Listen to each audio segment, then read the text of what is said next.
시작하도록 그렇게 하겠습니다. 제가 잠깐 기도하고 시작하시겠습니다.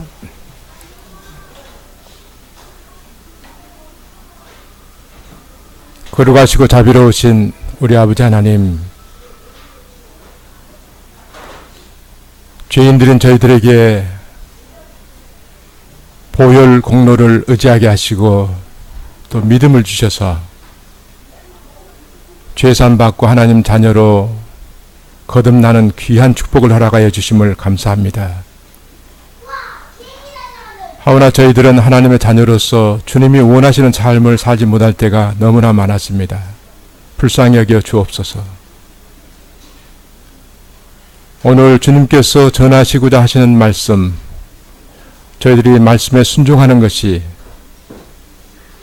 저희들로부터 비롯되는 게 아니라 하나님의 말씀의 언약에서 비롯됨을 저희들이 깊이 깨달아서 저희들의 능력으로 순종하는 것이 아니라 하나님의 인도하심과 능력에 의해서 이루어짐을 깊이 깨닫게 하여 주옵소서.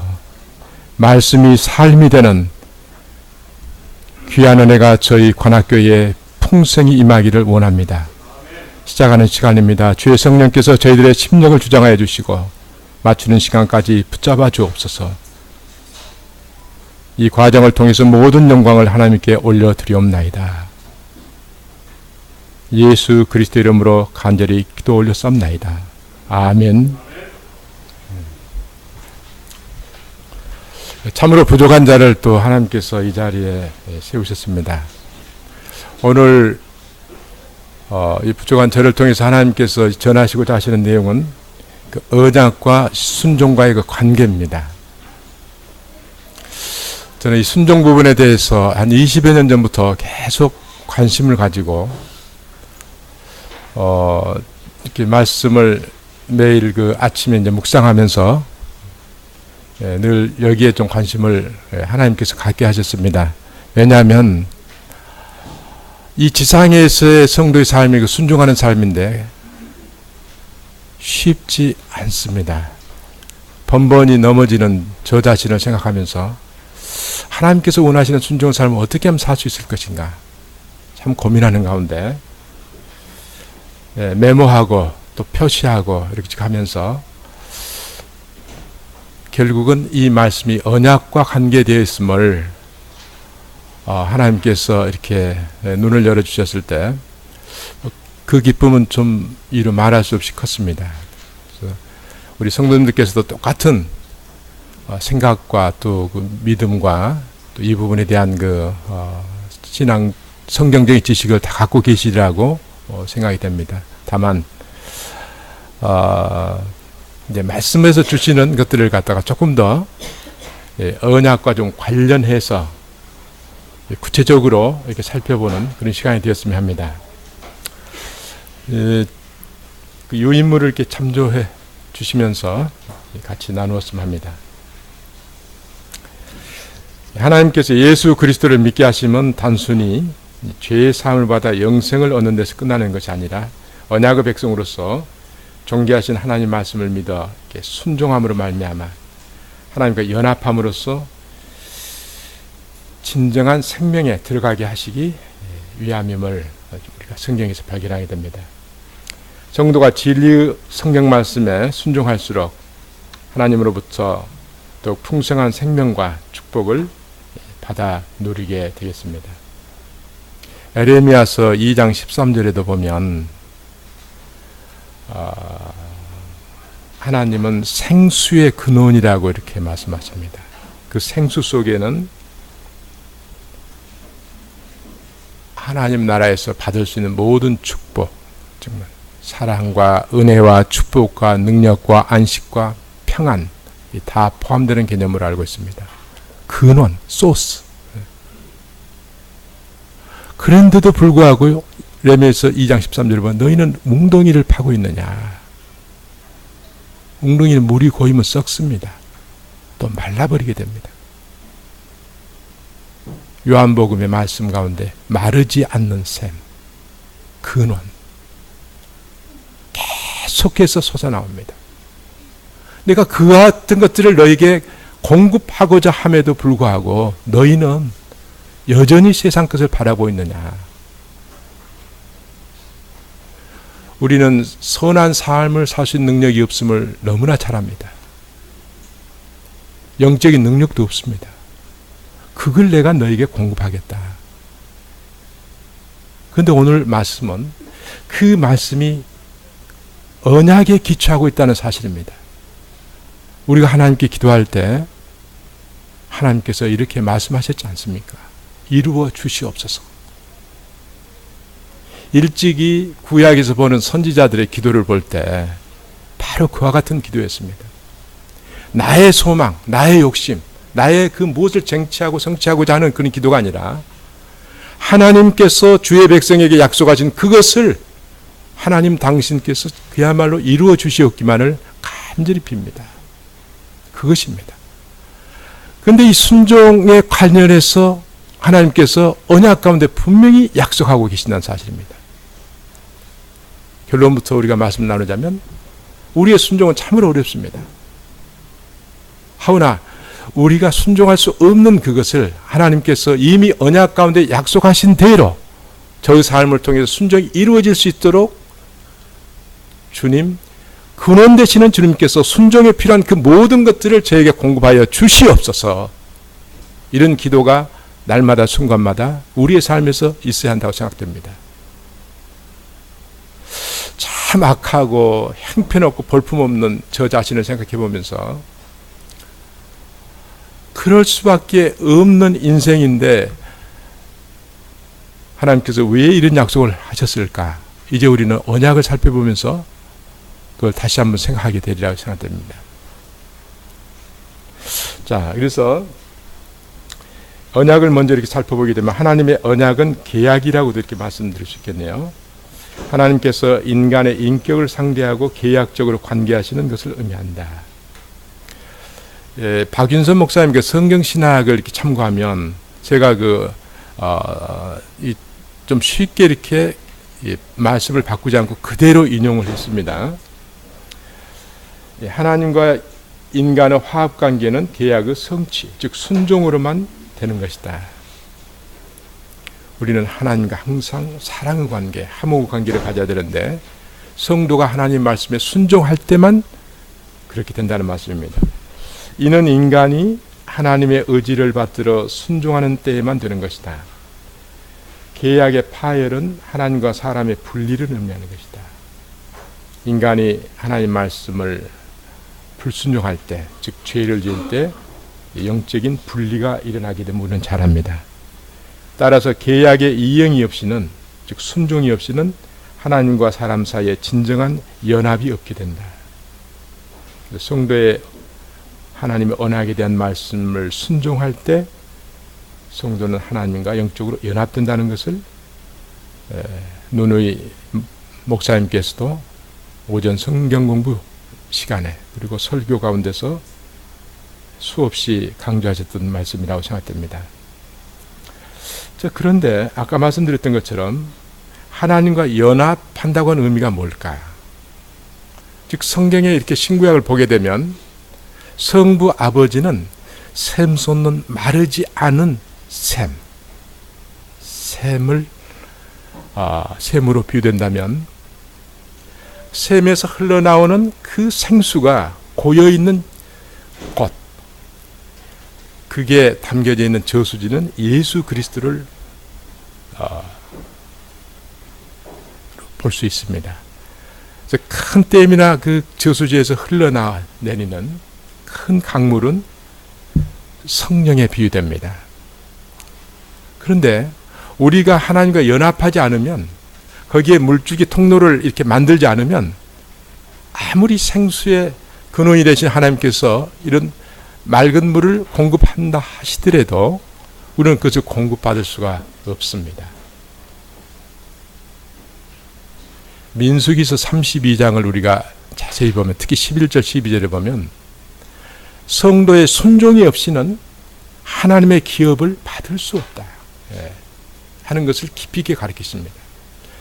어쨌든 우리는 요한복음에 보듯이 포도나무 가지가 포도나무에 붙어 있어야 한다. 그 연합을 늘 생각해야 할 줄 압니다.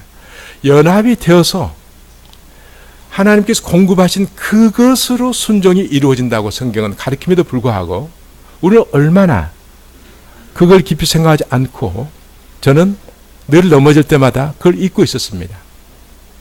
나의 것 가지고 내가 말씀 깨닫고 오늘 아침 주신 이 말씀을 내가 깨닫고 내가 순종하고 이제 구원받았으므로 이제 순종해야지. 하나님 영광 드려야지.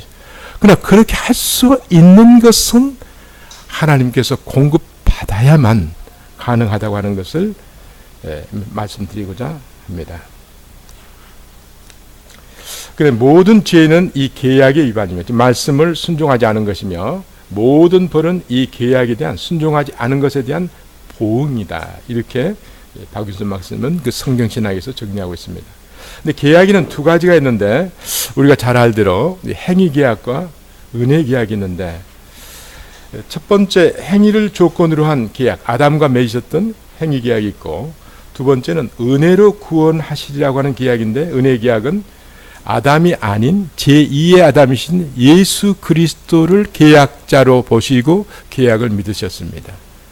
우리는 행위 계약에서는 아담을 상대로 해서 하나님께서 이 계약을 맺으셨지만 두 번째 은혜 계약은 우리가 계약주가 아닙니다. 계약 당사자가 아닙니다. 예수 그리스도께서 우리를 대신해서 계약을 맺으셨다는 겁니다. 근데 어떤 분들은 그럼 아담이 뻔히 넘어질 걸 알면서 이 행위 계약을 하나님께서 맺으셨는가? 그렇지 않습니다. 성경에 보면 창세기서부터 아담은 충분히 그 말씀을 순종할 수 있는 것들을 하나님께서 부여받았습니다. 그럼에도 불구하고 죄를 짓게 됐고 하나님의 말씀을 어김으로 말미암아 인류를 대표했던 아담의 죄는 오늘 우리들에게도 전가되어서 우리들도 죄인으로 태어난 것을 우리는 잘 압니다. 그래서 하나님께서는 범죄한 인간, 타락한 인간의 경우에서는 이미 그러한 순종할 수 있는 능력을 잃어버렸기 때문에 제2 아담으로서 인류를 다시 대표할 수 있는 예수 그리스도를 제2의 계약자, 즉 당사자로 보시고 계약을 맺은 그게 은혜 계약입니다. 어떤 분들은 신약은 은혜 계약의 원리에 속해 있고 구약은 행위 계약이라 그렇지 않습니다. 행위 계약은 아담에서 끝납니다. 구약도 여전히 은혜 계약입니다. 다만 오시지 않은 예수 그리스도를 예표해서 하나님께서 예약적으로 맺은 계약이고 신약은 그게 이제 실체이신 예수 그리스도께서 당사자가 오신 그래서 내용은 같다는 말씀입니다. 다만 차이는 그리스도께서 오셨느냐 오시지 않느냐. 자, 여기서 또 한 가지 생각해 볼 거는 아담과 맺을 때 이 계약을 맺을 때 하나님께서 말씀하신 것들 행위로 순종하는 것을 조건으로 해서 계약을 맺으셨습니다.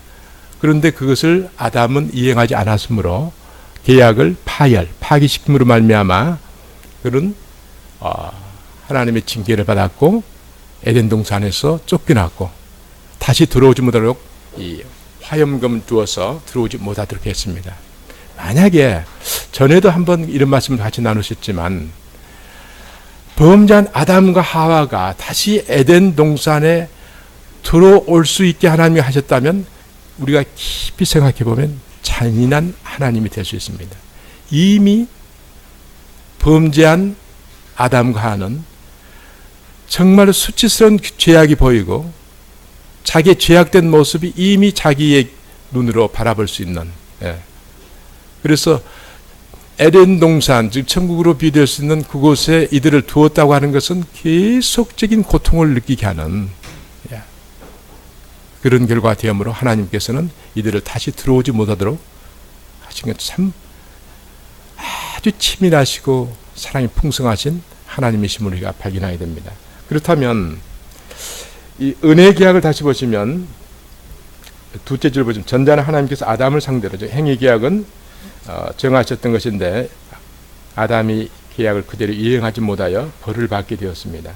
하나님께는 이 사람들을 이 벌에서 구원하여 주시기 위하여 다시 세우신 것이 은혜 계약인데 은혜 계약은 다시 두 가지로 나누게 되겠습니다. 조금 전에 말씀드린 대로 첫째는 하나님께서 이 계약의 계약주이신 그리스도께서 오시기 전에 이스라엘 백성들을 상대로 예약적으로 설정하신 것인데 두 번 이루어졌는데요. 아브라함에게 하셨죠.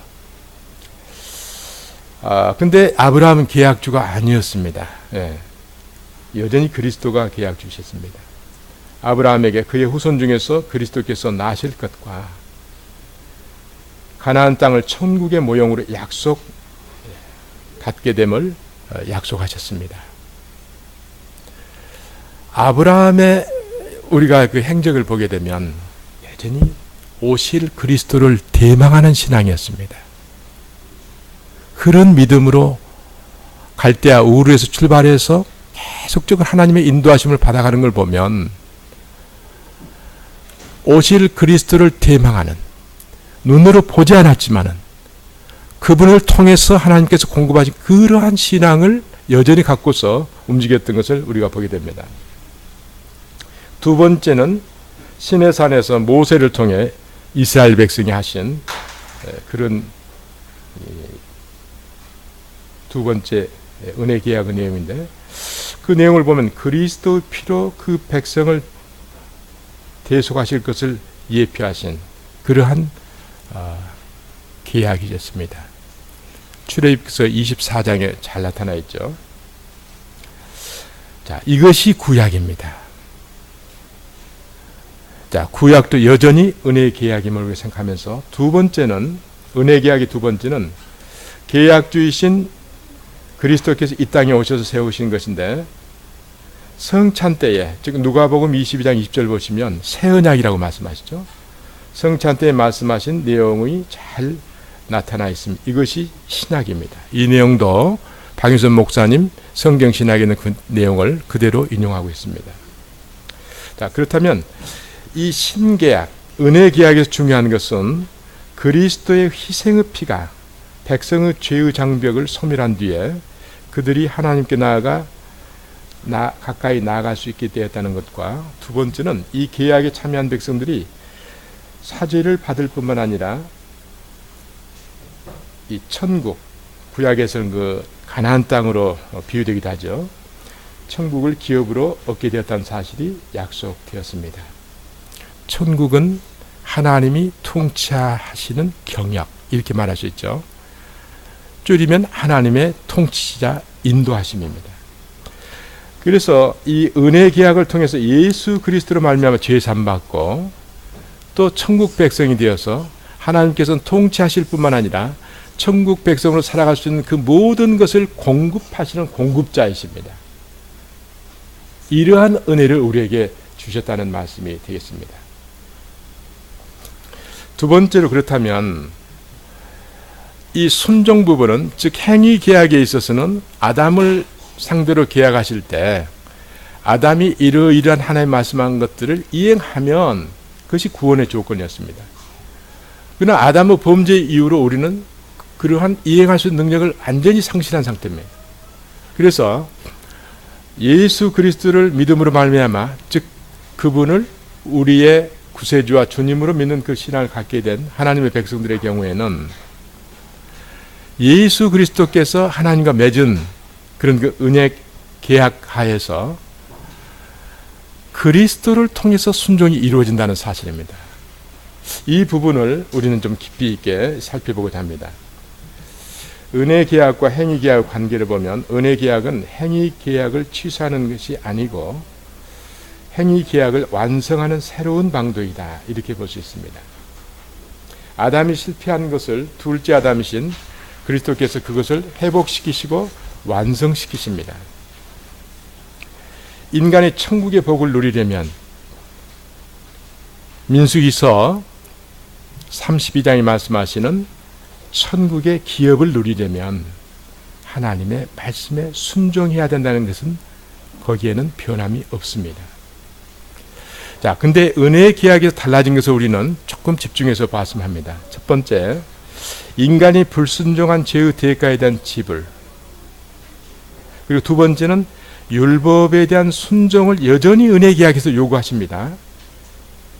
한데 인간의 부담은 행위 언약과 마찬가지지만 행위 계약과 달라진 것은 그 죄에 대한 지불자, 우리가 죄를 지었기 때문에 죄의 삭은 사망입니다. 우리는 죽어야 합니다. 그것을 우리를 대신하시는 그리스도께서 십자가에서 돌아가셨습니다. 그리고 부활하셨습니다. 두 번째, 그 율법에 대한 순종의 책임자로서 하나님께서 세우셨다는 사실입니다. 예수 그리스도께서 그 백성을 대신해서 아담의 자리를 대입하게 했다. 신학적인 용어 같아요. 그래서 아담이 순종해야 할 자리에 그리스도께서 그 우리가 순종해야 할 것을 대신해서 순종하시고 그 책임까지도 지시는 책임자로 세우셨다는 사실입니다.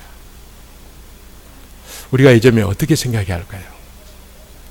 우리는 평소에 우리를 대신해 십자가에 돌아가신 대속주 예수 그리스도에 대해서는 항상 감사합니다.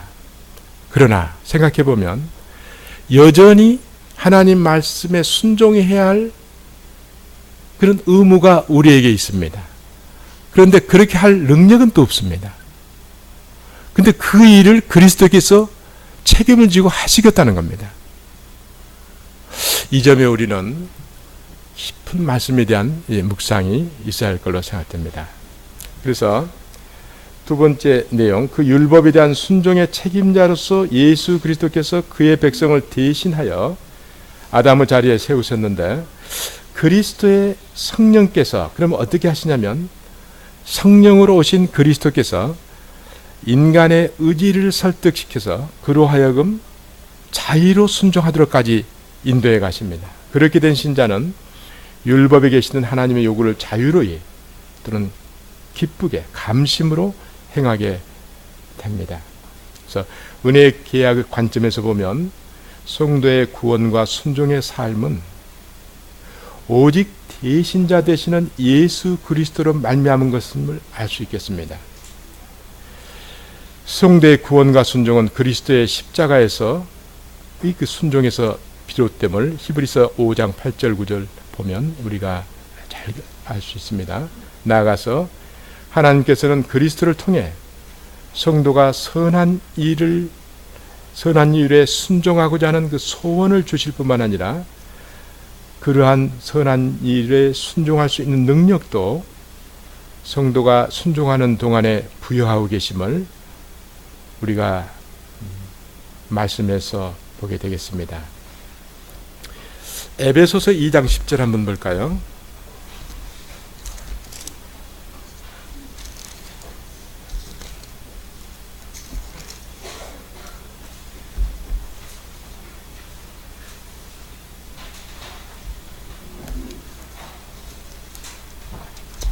에베소서 2장 10절입니다.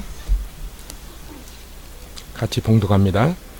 우리는 그의 만드신 바라 그리스도 예수 안에서 선한 일을 위하여 지으심을 받은 자니 이 일은 하나님이 전에 예비하사 우리로 그 가운데서 행하게 하려 하심이니라.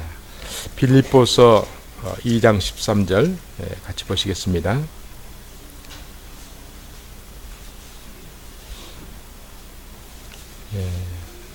신약성경 320쪽 빌립보서 2장 13절 보시면 너희 안에서 행하시는 이는 하나님이시니 자기의 기쁘신 뜻을 위하여 너희로 소원을 두고 행하게 하시나니, 선을 행할 소원을 주실 뿐만 아니라 행하게 하시나니의 원어적인 의미는 행할 수 있는 능력을 부여하시겠다는 겁니다. 그럼에도 불구하고 우리는 성령으로 오신 예수 그리스도 무관하게 순종도 생각할 때가 얼마나 많았던가. 오 아버지 하나님, 순종을 요구하시지만 또 순종해야 할 그 부담이 우리에게 있지만 순종을 할 수 있도록 하시고 순종할 수 있는 능력을 부여하시는 성령으로 오신 예수 그리스도, 그분이 순종에 구원에 있어서도 대신자지만 순종에 있어서도 여전히 저희들의 책임자시요 대신자이심을 진심으로 감사드립니다.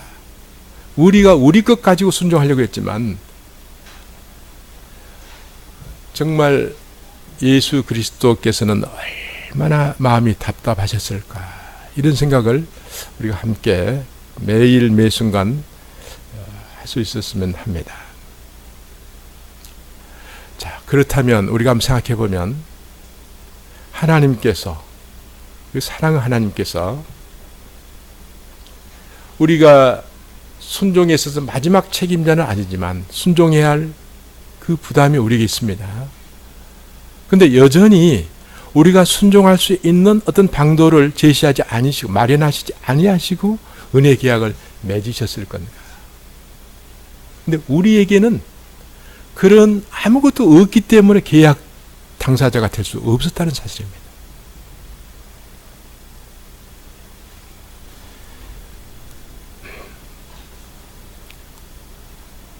십자가에 돌아가신 예수 그리스도. 저는 이 말씀을 좀 정리하면서 요 며칠간 저는 그 원고에 썼던 내용을 좀 다시 뺐습니다만 예수 그리스도의 십자가, 여기에 모든 비밀이 담겨 있음을, 그러면 우리가 예수 그리스도를 믿기 전에 이제 죄인이었는데 아담이 범죄한 그게 우리에게 계속 전가되어서 죄인으로서 아무 영적인 능력이 없는 상태에서 앞으로도 계속 불순종이 이루어질 텐데 순종할 만한 조건이 갖춰지지 않았습니다. 순종은 선한 삶을 사는 것이고 선한 삶은 하나님의 말씀에 순종하는 걸로 이렇게 가르치시는데 결국 옛사람이 죽어야 했다는 사실입니다. 우리 갈라디아서 20장 한번 같이 보시겠습니다.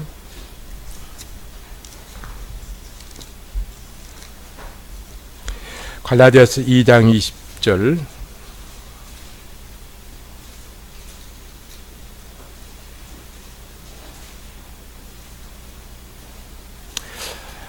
사도 바울의 고백을 우리의 고백으로 해석합니다. 2장 20절 우리 같이 한번 봉독하시겠습니다. 내가 그리스도와 함께 십자가에 못 박혔나니 그런즉 이제는 내가 산 것이 아니요 오직 내 안에 그리스도께서 사신 것이라. 이제 내가 육체 가운데 사는 것은 나를 사랑하사 나를 위하여 자기 몸을 버리신 하나님의 아들을 믿는 믿음 안에서 사는 것이라. 우리는 예수 그리스도를 대속자이신 구세주로 믿습니다. 두 번째, 사도행전 2장에서 분명히 밝힙니다. 그는 우리의 주님이십니다. 주님은 왕입니다. 단순히 어떤 소유권 정도에 끝나지 않고 우리를 통치하실 수 있는 왕이시라는 말씀입니다. 그는 섬기시는 왕이요, 우리에게 행할 수 있는 모든 것을 공급하시면서 앞장서 가신 예수 그리스도입니다. 자, 대단히 죄송한데 조금 몇 자 적어 주셨으면 합니다. 대신자 예수 그리스도, 그는 우리를 죄를 대신하셨을 뿐만 아니라 우리의 순종도 대신하시는 분이십니다. 대신자 예수 그리스도, 분명히 언약 가운데 말씀하고 계십니다. 네.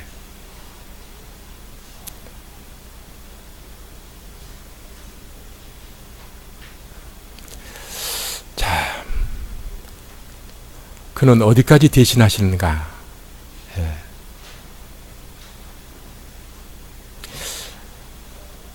그리고 조금 더 내려가게 되면 결국 성도가 언약의 말씀에 순종하는 삶을 살아가는 것은 성령을 통해 역사하시는 그리스도의 단독 사역에 이르줌을 알 수 있다. 여기에 우리는 우리의 모든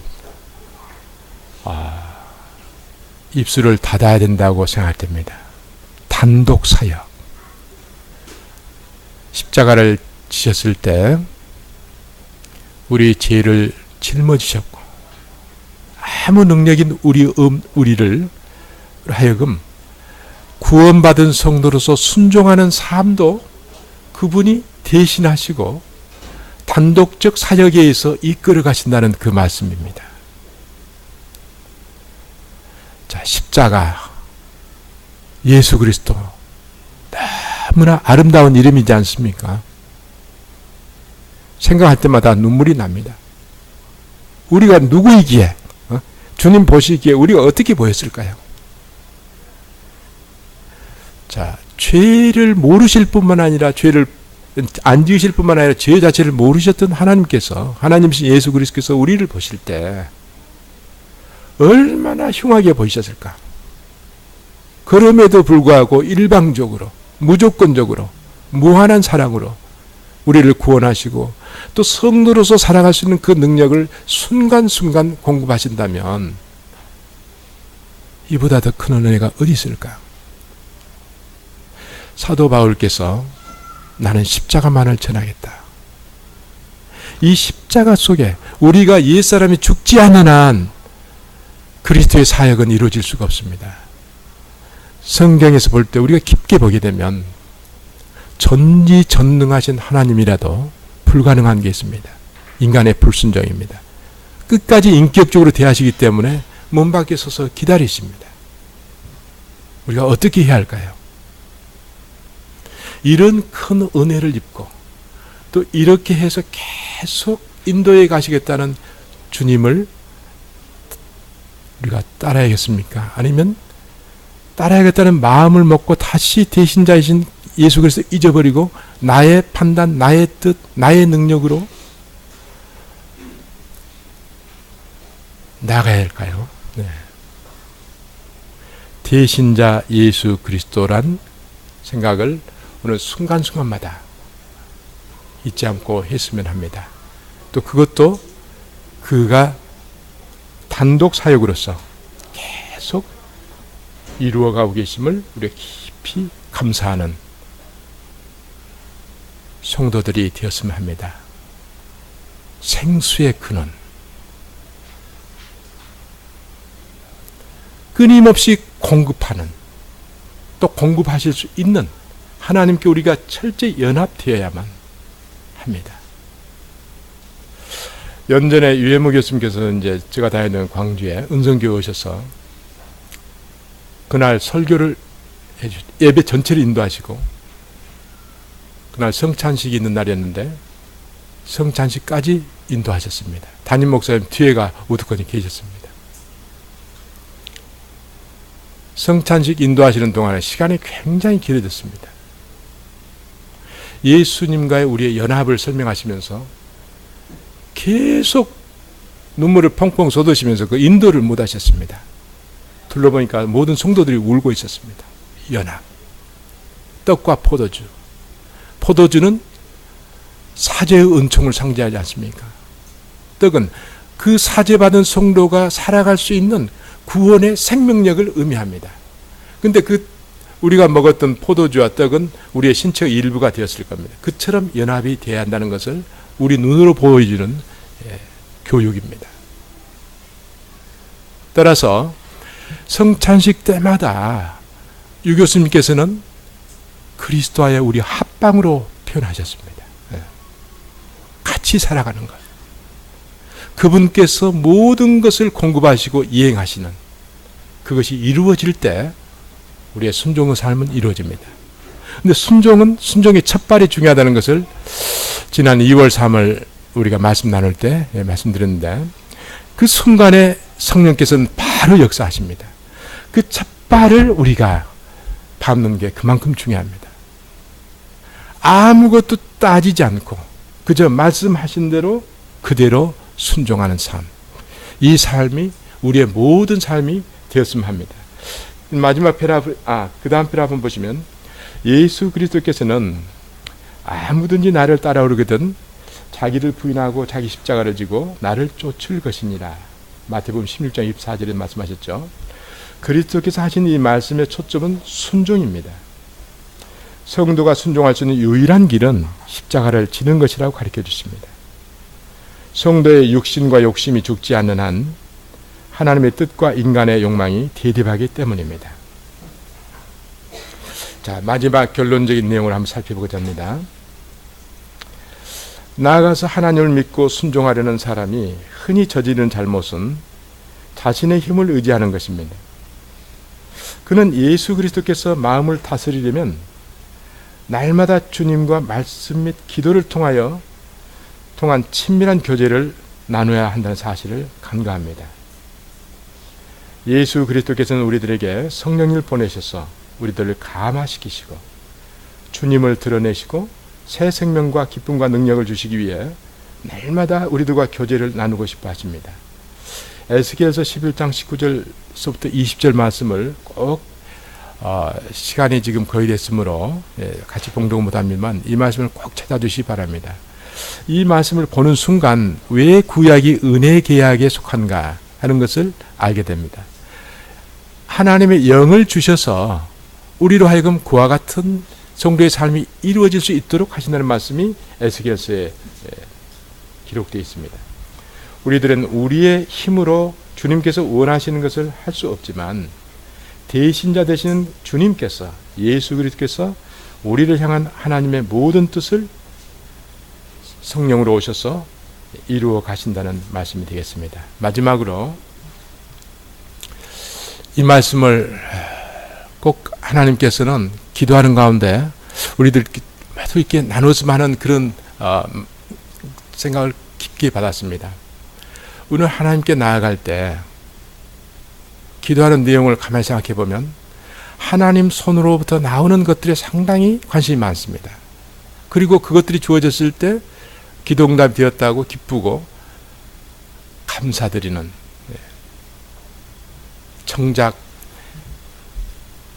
그것이 주어지는 인격적 내미시는 하나님 자신에 대한 관심을 우리가 얼마나 가졌을까요? 하나님께서 참으로 사랑하시는 그런 마음으로 베푸신 겁니다.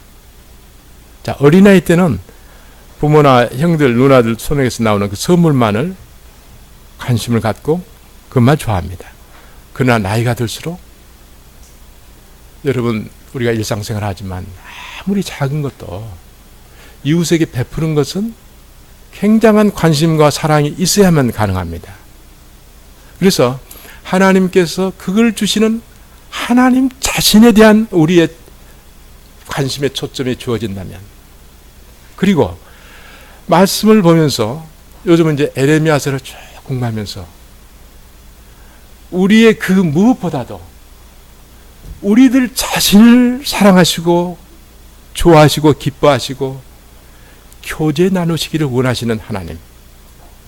그래서 우리는 한 단계 더 나아가서 하나님 자신을 원하고 또 우리 자신을 인격적으로 받아들이셔서 사랑하시고자 하시는 이 인격과 인격 간의 영적인 교제가 우리의 삶에서 순간마다 이루어진다면 하나님 아버지, 성부, 성자, 성령 삼위일체 하나님 아버지 너무나 감사합니다.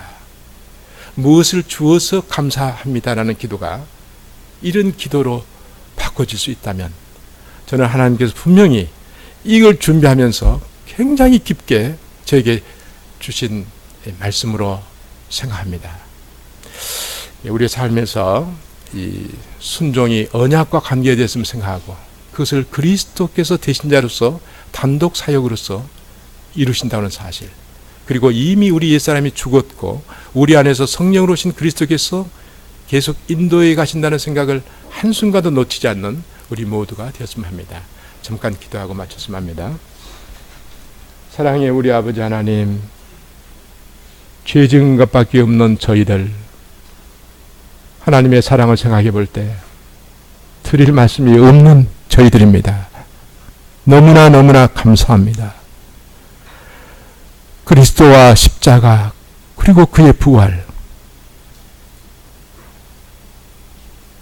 그것만을 전하겠다는 사도 바울의 심정을 이제 알 것 같습니다.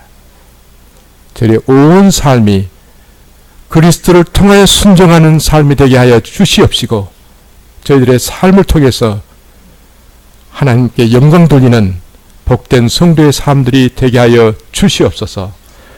참으로 감사하고 우리 주 예수 그리스도를 받들어 간절히 기도로 쌉나이다. 아멘. 감사합니다.